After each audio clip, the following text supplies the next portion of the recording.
Bonjour les amis, heureux de vous retrouver tous et toutes, heureux de retrouver ce temps que nous allons pouvoir partager à nouveau ensemble.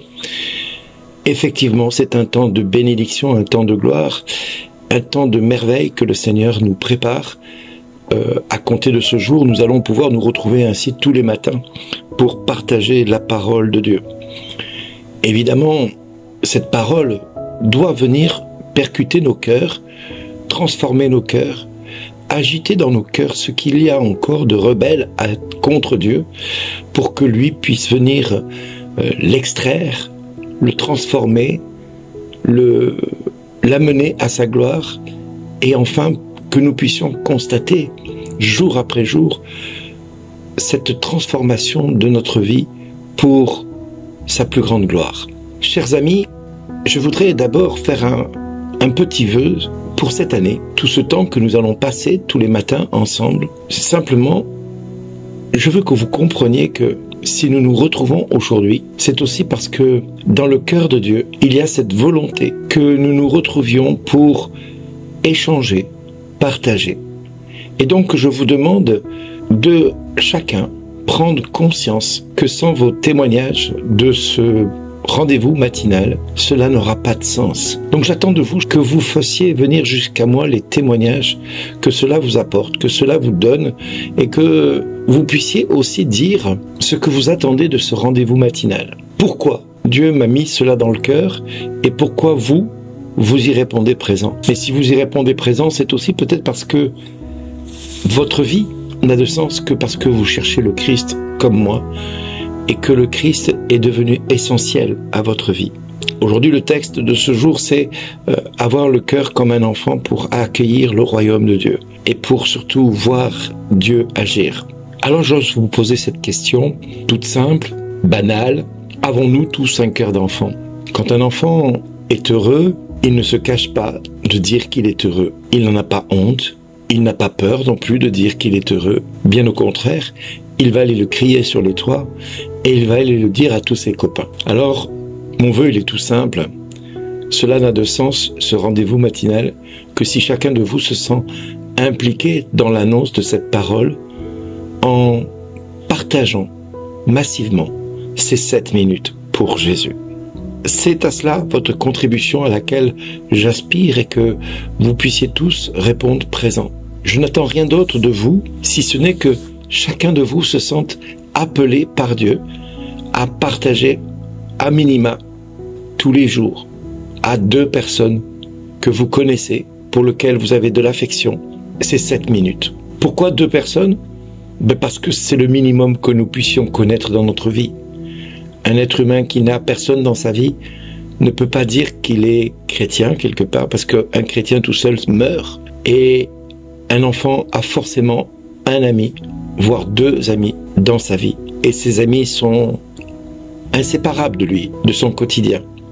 Et tout ce qu'il fait, il le dit, il le partage avec eux.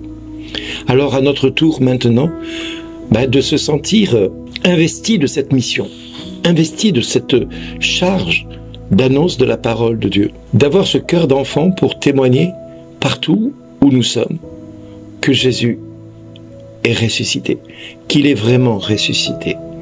Alors, nous allons rentrer dans quelques jours dans le carême, et ce carême va impliquer pour chacun de nous un chemin de conversion, de repentance. Alors je vous le redis, si vous êtes catholique, eh bien, il est temps de peut-être faire la paix avec le Seigneur en allant vous confesser, en allant demander pardon à Dieu de vos péchés.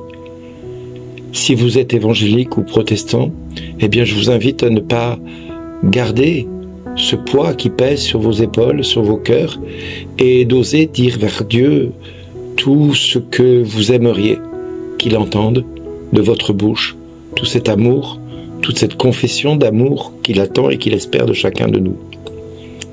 Et puis, si vous êtes d'une autre confession chrétienne, eh bien, pourquoi pas aller là où on vous invite à la repentance. Être chrétien, c'est reconnaître ses faiblesses, c'est reconnaître sa nature fragile. Comme dit saint Paul, c'est quand je suis faible, c'est alors que je suis fort. Eh bien, c'est en reconnaissant notre humanité dans sa totalité cette fragilité telle qu'un enfant peut l'avoir dans le monde et dans lequel il peut être vraiment la proie de beaucoup d'ennemis, eh bien, à notre tour, d'avoir cette attitude d'enfant, d'être capable de témoigner, quand bien même notre vie peut être mise en danger, mais de témoigner par amour pour le Christ, de témoigner pour que le Christ soit annoncé jusqu'à l'autre bout de la terre. Et pour cela, le Christ a besoin de chacun de nous. De toi, mon ami, de toi, ma sœur, de toi, mon frère. Oui, le Christ a besoin de toi. Il a besoin de moi, mais il a besoin de toi. Moi, je fais mon travail, et toi, tu dois faire le tien. Alors témoigne.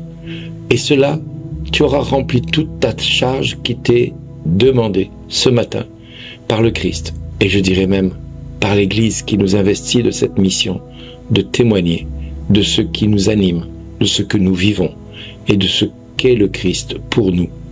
Aujourd'hui, pas une religion, mais un Seigneur de gloire qui s'est voulu être notre Sauveur, qui s'est voulu être tout à nous par le don de lui-même, par cet amour indéfectible, par cet amour immense et miséricordieux. Alors à notre tour maintenant de dire à celui ou à celle qui nous entoure, à nos deux amis les plus proches, écoute ces 7 minutes et je suis sûr que Dieu t'attend, que je suis sûr que Dieu t'appelle à témoigner de ce que tu vis avec le Christ, pas au sein même de ton Église, mais dans ta relation personnelle avec lui. Voilà les amis, je termine là ces 7 minutes qui sont un tout petit peu plus longues. Elles risquent d'être plus longues, plus courtes tout au long de cette année. Ne nous arrêtons pas à ces quelques minutes, mais prenons le temps de partager, prenons le temps de témoigner. C'est là notre charge, c'est là notre mission. Et ces 7 minutes ne sont possibles que si chacun de nous remplit cette tâche et remplit avec joie ce partage. Bonne journée à vous tous. Bon pèlerinage sur terre avec le Christ. Et à chacun et à chacune de vous, je vous dis un immense merci d'exister.